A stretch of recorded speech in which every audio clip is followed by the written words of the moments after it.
Òní ni ọjọ́ àìkú, ọjọ́ kẹwàá nínú oṣù kẹjọ ọdún 2025. Ó tó àkókò fún ìwé ọ̀run ṣíṣí, ìwé ìtọ́ni ojoojúmọ́ fún ìdàpọ̀ tímọ́tímọ́ pẹ̀lú Ọlọ́run, eléyìí tí àtọwọ́ olùṣọ́ àgùntàn Enoch Adéjàre Adébóyè kọ. Àkọ́rí wa fún tòní ni má ṣe fààyè gba ìrẹ̀wẹ̀sì. Àkọ́sórí wà nínú ìwé Sámúẹ́lì kìíní orí 30 ẹsẹ̀ 6, eléyìí tí ó kà báyìí pé Dáfídì sì bànújẹ́ gidigidi nítorí pé àwọn ènìyàn náà ṣì ń sọ̀rọ̀ láti sọ ọ́ lókùúta, nítorí tí inú gbogbo àwọn ènìyàn náà sì bàjẹ́, olúkúlùkù ọkùnrin nítorí ọmọ rẹ̀ ọkùnrin àti nítorí ọmọ rẹ̀ obìnrin. Ṣùgbọ́n Dáfídì mú ara rẹ̀ lọ́kàn le nínú Olúwa Ọlọ́run rẹ̀. Bíbélì kà nínú Númérì orí 11 ẹsẹ̀ 4 títí dé 17. Ní ibi kíkà àtùpà ti òní, àwọn ọmọ Ísírẹ́lì ń kùn, wọ́n sì ń sunkún pé a fẹ́ ẹran, ó ti sú wa láti máa jẹ mánà. Wọ́n ti ń kùn nígbà gbogbo fún 40 ọdún. Bẹ́ẹ̀ ni Mósè ti ń faradà, ṣùgbọ́n ìgbà yìí ó sọ fún Ọlọ́run pé èmi kọ́ ni mo bí àwọn ènìyàn wọ̀nyí. Kí ló dé tí o fi ń sọ pé kí n gbé àjàgà wọn? Pa mí nítorí pé gbogbo èyí ti sú mi. Ọlọ́run dáhùn pé níwọ̀n ìgbà tí o ti sọ pé ẹrù náà pọ̀, yàn fún mi 70 ọkùnrin, màá sì mú lára ẹ̀mí tí ó wà lórí rẹ̀ sí orí wọn.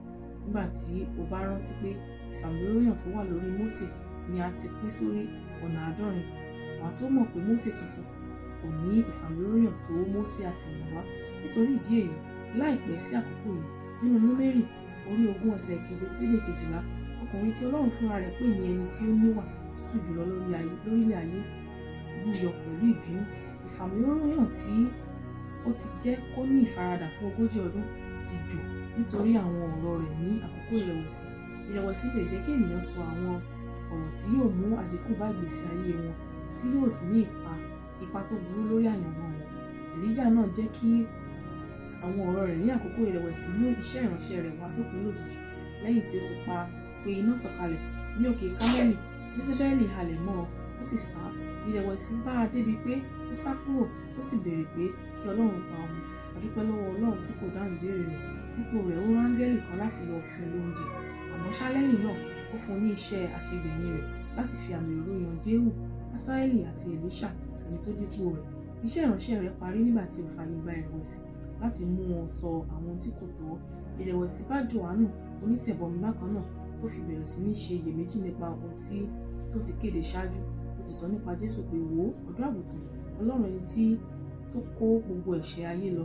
Síbẹ̀ ohun yìí kan náà ló rán àwọn ọmọ ẹ̀yìn rẹ̀ láti béèrè lọ́wọ́ Jésù pé ṣé ìwọ ni ẹni náà tó ń bọ̀, tàbí kí àwa máa wá òmíràn? Láìpẹ́ lẹ́yìn èyí, a bẹ́ orí rẹ̀. Olùfẹ́, níwọ̀n ìgbà tí o kò lè dá àwọn àkókò ìrẹ̀wẹ̀sì dúró láti má wá, o lè yan bí wàá ṣe lè dáhùn sí wọn.